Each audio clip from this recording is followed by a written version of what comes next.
नाज़रीन ग्रामी, जिंदगी अल्लाह की एक अजीम नेमत ही नहीं बल्कि इसकी अमानत भी है, जिसकी हिफाजत हर जिंदा चीज का फर्ज है।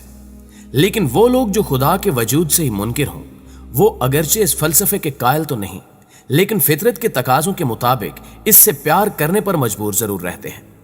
लेकिन दुनिया की तारीख गवाह है कि बाज आकिबत ना आशना लोग बार बार फितरत के इस असूल को तोड़ने के मुर्तकिब भी हुए। जिस तरह 20वीं सदी के अवाखिर में वजूद खुदा से मुनकिर लोगों के एक गिरोह ने इज्तिमाई खुदकुशी का फैसला करते हुए एक साथ जहर आलूद मशरूब को मुंह से लगाया और जहन्नुम वासिल हो गए। नाज़रीन ग्रामी, मैं हूं माजिद मलिक और आप देख रहे हैं यूट्यूब के इस मुनफरिद चैनल को, जिसने अपनी आज की ज़ेरे नज़र वीडियो के लिए तारीख इंसानी के इसी अनोखे और अफसोसनाक वाक़े को अपना मौज़ू सुखन बनाया है। लेकिन इसकी तफसीलात में जाने से पहले हम हस्ब दस्तूर चैनल पर नए शामिल होने वाले दोस्तों से दरखास्त करेंगे कि इस चैनल को सब्सक्राइब करते हुए साथ मौजूद घंटी के बटन को भी जरूर दबा दें, ताकि हमारी इसी नौ की दीगर नायाब वीडियोस भी बाकायदगी के साथ आप तक पहुंचती रहें। मुअज़्ज़िज़ ख़वातीन व हज़रात, ये उस अहद बेवकार की दास्तान है जब कार्ल मार्क्स नामी एक यहूदी, जिसका ताल्लुक रूस से था, कि पेश करदा कम्युनिज्म के नजरिए को दुनिया में बड़ी तेजी से फरोग मिल रहा था। और उसी जमाने में ग्याना का एक रिहायशी जॉन्स भी इसी जादू के जेरे असर आया, जिसके मुताबिक दुनिया भर में गुर्बत की चक्की में पिसने वाले अफराद के मसाइल का हल सिर्फ और सिर्फ इसी नजरिए में पोशीदा था। सो उसने इसका प्रचार करते हुए इब्तिदा में 130 आदमियों को अपना हमख्याल बना लिया, जिसके बाद उसने ग्याना हुकूमत से 3000 एकड़ वसी रकबे को लीज पर हासिल कर लिया और फिर कब्जे में लेने के बाद उस जगह को अपना मरकज बनाते हुए खुलकर काम करना शुरू कर दिया। अगरचे इस बात का खोज नहीं लगाया जा सका कि जॉन्स के पास इतना कसीर सरमाया कहां से आया था। अलबत्ता तजिया निगारों की राय के मुताबिक उसको रशिया की हुकूमत से वसी पैमाने पर माली इमदाद दी जाती थी। कम्युनिज्म के इस मुबल्लिग ने ना सिर्फ उस वीरान इलाके को आबाद किया, बल्कि जोन्स टाउन के मुख्तलिफ इलाकों में अपने दफातर भी खोल दिए, जहां हफ्ते में एक बार इसके नजरियात से ताल्लुक रखने वाले अफराद एक इज्तिमा में शरीक होते, जहां उन्हें कम्युनिज्म की तालीम दी जाती, जिसके लिए लोगों को बाकायदा ट्रांसपोर्ट भी फराहम की जाती थी। बाद अज़ां इसने शहर भर में अपनी एक ट्रांसपोर्ट कंपनी भी मुतारिफ करवा दी, जो कि ना सिर्फ लोगों को जोन्स टाउन में पहुंचने की सहूलत देती थी, बल्कि इसकी मदद से तंजीम के माली असबाब भी पैदा हो गए। और एक रिपोर्ट के मुताबिक उसे इस काम में 1 लाख अमरीकी डॉलर माहाना के आमदन भी होने लगी। ये वो जमाना था जब कम्युनिज्म रूस की सरहद से निकलकर चाइना और अमेरिका के अलावा दुनिया के और कई दीगर ममालिक के दरवाजे पर भी दस्तक दे रहा था। इसकी रोज बरोज बढ़ती हुई मकबूलियत के बायस अमरीकी हुकूमत ने महसूस किया कि यह निजाम खुद अमरीका के लिए भी एक खतरा बनता जा रहा है। जबकि उधर ग्याना में जॉन्स ने अपनी ट्रांसपोर्ट कंपनी के तहत चलने वाली बसों में भी कम्युनिज्म के प्रचार के लिए मुसाफिरों में पंफलेट तकसीम करने शुरू कर दिए, ताकि ज्यादा से ज्यादा लोग कार्ल मार्क्स के नजरियात के पैरोकार बन सके। और इस अमल से बजा तौर पर उसे फायदा भी हुआ और उसके हम ख्याल लोगों में तेजी से इजाफा होने लगा। जबकि इसके हफ्तावार इज्तिमात का सिलसिला भी जारी रहा, जिसमें शिरकत करने वालों को ना सिर्फ कम्युनिज्म की तरफ माइल करने की कोशिश करते हुए बताया जाता कि सरमायादार ही वो तबका है जो दुनिया भर में गरीबों के हकूक पर डाके डाल रहा है। वो लोगों को बताता कि किसी भी मुल्क में शख्सी मिल्कियत का तसव्वुर सिरे से खत्म होना चाहिए और हुकूमत को चाहिए कि वो तमाम गैर सरकारी इमलाक को अपनी मिल्कियत में लेते हुए लोगों को उनके काम का इर्जाना दे। जबकि इसके साथ साथ वो लोगों को मजहब से दूर करने के लिए ये तालीम भी देता कि इसके रहनुमा के मुताबिक इस कायनात को चलाने के लिए नौज़ु बिल्लाह खुदा का वजूद महज एक धोखा है और मजहबी दरअसल अवाम की वो अफ्यून है जो इंसान से अमल की कुव्वत को छीन लेती है।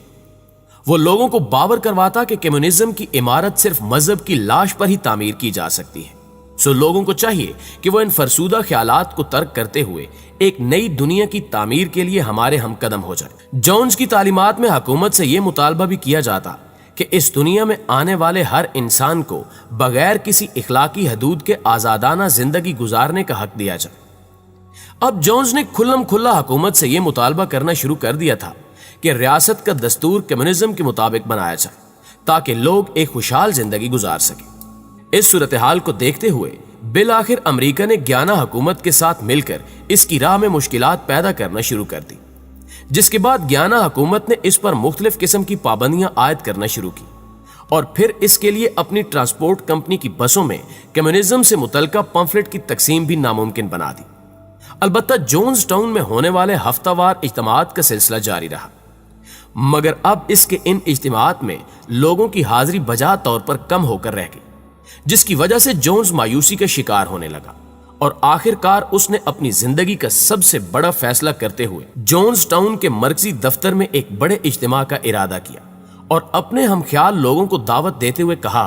कि हालात खा कुछ भी हो, लेकिन कोई आदमी भी ऐसा नहीं होना चाहिए जो इस तारीखी इज्तिमा में शिरकत से महरूम रह जाए। प्यारे दोस्तों, ये 18 नवंबर 1978 की एक खूनी शाम थी जब जोन्स टाउन के मरकजी हाल में बूढ़ों, बच्चों और जवानों समेत 918 अफराद जमा थे, जिनमें जॉन से अकीदत रखने वाली खवातीन की भी एक माकूल तादाद मौजूद थी। जोन्स ने इस इज्तिमा में शिरकत करने वालों के लिए पहले ही बड़ी मिकदार में जहरीला मशरूब तैयार करा रखा था और जब इजलास की कार्रवाई शुरू हुई तो पहले हाजरीन को शराब नोशी का खुला मौका देते हुए हुक्म दिया गया कि आज हर किसी को पूरी आजादी है कि वो जिस तरह चाहे आज के माहौल से लुत्फानंदोज हो। जिसके बाद शराब के नशे में चूर मर्दो जन ने वो तूफान बदतमीजी मचाया कि जिसको अल्फाज में बयान करना भी अल्फाज को बेआबरू करने के मुतरादिफ है। और जब रात काफी ढल गई तो नीम बेहोशी के शिकार लोगों को इत्तला की गई कि अब से थोड़ी देर बाद उनके रहनुमा जोन्स इस इज्तिमा से खसूसी खिताब करने वाले हैं।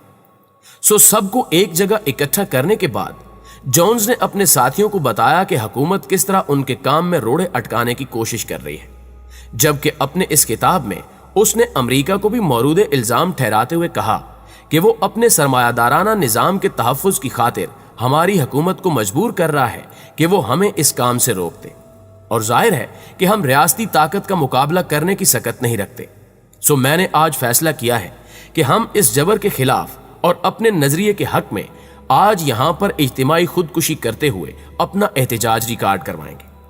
जिसके लिए मैंने पहले ही एक ऐसा मशरूब तैयार कर रखा है जिसको पीने से हम सब इंतहाई आसानी के साथ बगैर कोई जिस्मानी अजियत उठाए खामोशी से मौत की वादी में उतर जाएंगे। अलबत्ता तारीख में हमारी ये कुर्बानी और नाम हमेशा के लिए अमर हो जाएगा। जिसके बाद उसने हाज़रीन मजलिस को मौका दिया कि वो उसके इस फैसले के हक या मुखालफत में अपनी राय दे, और अभी एक खातून जो कि उसकी मुखालफत में बोलना ही चाह रही थी कि एक दूसरी औरत जिसने एक मासूम बच्चा अपनी गोद में उठा रखा था कि जुबान पर उस जहर के चंद कतरे टपकाए और उसके बाद खुद भी उसे पी लिया। जिसके बाद बाकी लोगों ने भी एक नारा मस्ताना बुलंद करते हुए जहर के वो सागर जो उनके सामने सजाए जा चुके थे को उठाया और पीना शुरू कर दिया, जिनमें खुद जोन्स भी शामिल था। और यूं कुछ ही देर बाद उस हाल में 918 इंसानों की लाशें पड़ी थी जो इनकी इस हिमाकत का सबूत थी, जिसका अजाला अब किसी तौर भी मुमकिन नहीं था। जी तो प्यारे दोस्तों, आज की वीडियो में बस इतना ही। हमेशा की तरह हम पर उम्मीद हैं कि आज की ये वीडियो ना सिर्फ आपको पसंद आई होगी बल्कि आपके इल्म में इजाफे का बायस भी बनी होगी। अगर वीडियो वाकई अच्छी लगे तो इसे लाइक करते हुए अपने दीगर दोस्तों के साथ भी शेयर जरूर कर दीजिए। जल्दी हाजिर होते हैं एक और नई मालूमाती वीडियो के साथ। तब तक अपना और अपने प्यारों का ढेर सारा ख्याल रखिएगा। अल्लाह निगहबान।